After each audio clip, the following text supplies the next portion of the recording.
ہوا ہے۔ میرے اور آپ کے آقا و مولا نے ارشاد فرمایا الشیطان جاسم علی قلب ابن آدم فاذا ذکر اللہ خنسا واذا غفل وسوسا۔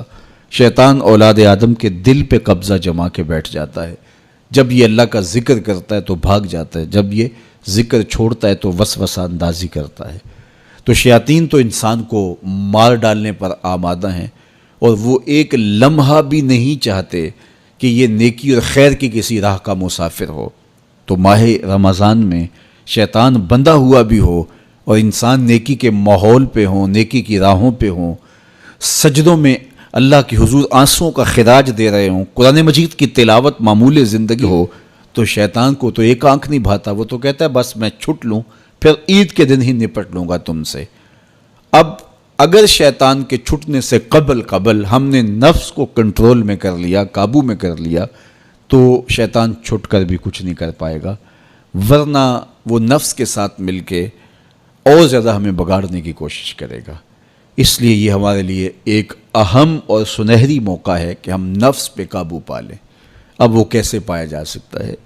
روزہ نفس کو کنٹرول کرنے کا ایک مؤثر ذریعہ ہے، خود روزہ نفس امارہ کو قابو کرنے کا ذریعہ ہے، اس لیے کہ نفس 3 چیزوں سے کمزور ہوتا ہے۔ حضرت شیخ فرید الدین عطار رضی اللہ تعالیٰ عنہ فرماتے ہیں نفس نتواں کشت اللہ باسے چیز بات و گوئم یاد گیرش اے عزیز۔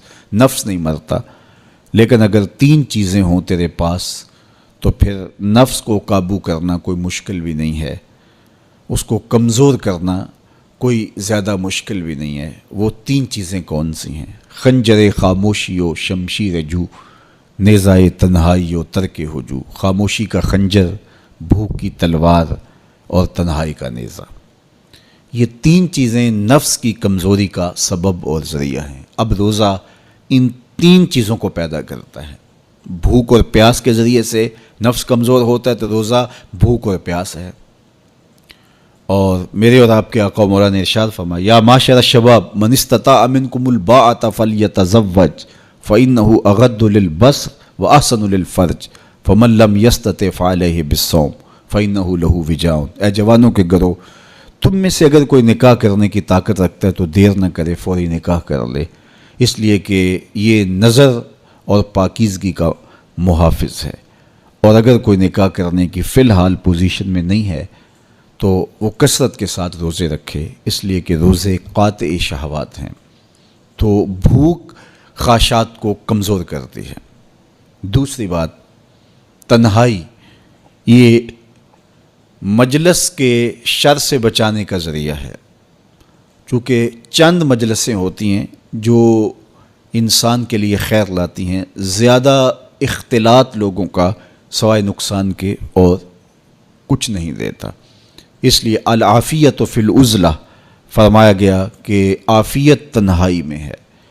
ہمارے مشائخ فرماتے ہیں کہ سالک کے لیے سب سے بہتر جگہ اللہ کا پاکیزہ گھر مسجد ہے، یا پھر کامل شیخ کی صحبت ہے، یا پھر تنہائی۔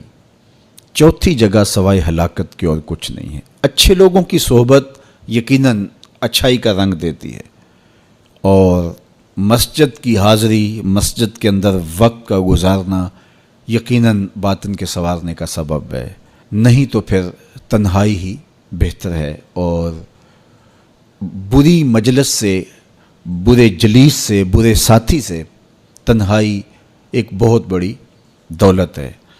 تو رمضان المبارک کے مہینے کے اندر ہم عبادات کی وجہ سے بہت سارے معاملات سے کٹ جاتے ہیں اور ہمیں تنہائی میسر آتی ہے۔ اور تیسری چیز فرمایا خاموشی کا خنجر۔ تو خاموشی میں جو فوائد رکھے گئے ہیں وہ کہیں اور نہیں رکھے گئے، اور عمومی طور پہ ہماری زندگی کے زیادہ تر گناہ ہماری زبان کی وجہ سے ہیں۔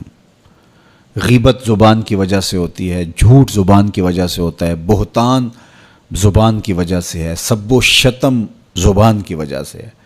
سب سے زیادہ گناہ انسان کی زندگی میں، نامہ اعمال میں، اس کی زبان کی وجہ سے درج ہوتے ہیں۔ میرے اور آپ کے آقا و مولا نے فرمایا تھا جو تمہارے 2 جبڑوں کے درمیان، یعنی تمہاری زبان اور تمہاری پارسائی کی جگہ، ان دو چیزوں کی تم مجھے ضمانت دے دو، میں تمہیں جنت کی ضمانت دے دیتا ہوں۔ تو رمضان المبارک کے اندر ہم روزے کی وجہ سے اور دینی مصروفیات کی وجہ سے اپنی زبان کو بھی کنٹرول کر پاتے ہیں۔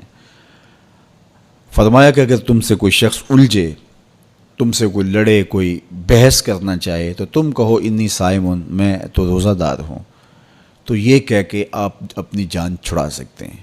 تو یہ وہ تین چیزیں ہیں جو نفس کو کمزور کرتی ہیں۔ رمضان المبارک کے اندر ہمیں اس کے لیے عملی کوشش کرنی چاہیے۔ ہر سال رمضان المبارک آتا ہے اور گزر جاتا ہے، اور ہم جہاں ہوں وہیں کے وہیں کھڑے رہتے ہیں یا دو قدم پیچھے سرک جاتے ہیں۔ تو ہمیں سوچنا چاہیے زندگی بار بار نہیں ملتی، یہ اللہ کی نعمت ہے، یہ اللہ کی کرم نوازی ہے۔ تو زندگی کے جس مرحلے پہ بھی ہیں، بچپن ہے، لڑکپن ہے، جوانی ہے، بڑھاپا ہے، سن کہولت ہے، جہاں بھی کھڑے ہیں، آپ دیکھیں کہ گزرے ہوئے کل سے آنے والا کل بہتر نہیں ہے، تو آپ ہلاکت کی طرف سفر کر رہے ہیں۔ اور اگر آپ کے گزرنے والے دن سے آنے والا دن بہتر ہے، تو یہ آپ کے لیے رحمت و راحت کا ذریعہ ہے۔